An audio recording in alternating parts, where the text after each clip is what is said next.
I've mentioned a few times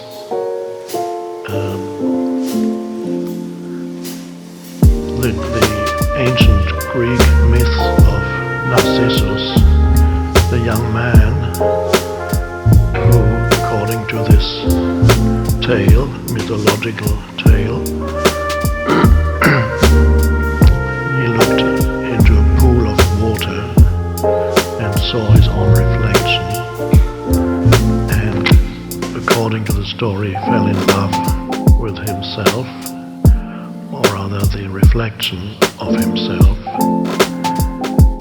And I see this as a way of explaining what happened to the human mind that created a reflection of itself in the mind and began to identify with the reflection. So at that point humans began, well, when the myth of Narcissus was created by we don't know who, but then probably that process had already started a long time before that. So falling in love with a mental reflection of yourself, or I would slightly reinterpret that, not so much falling in love, because it's not always necessarily love.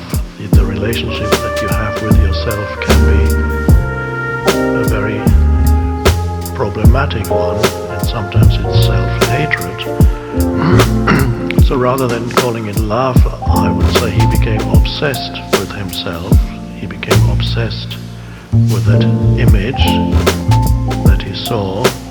But what the myth is pointing to is that it's something that happened in the human psyche collectively. And suddenly humans started, every human being started to have a relationship with himself or herself. It's a strange thing. The other day I looked up, I'd forgotten what happened to this man Narcissus in the mythological tale. I looked it up the other day, and it seems that he eventually committed suicide. And that is that the human ego seems to have a self-destruct mechanism built into it. In other words, it is the main cause of human suffering.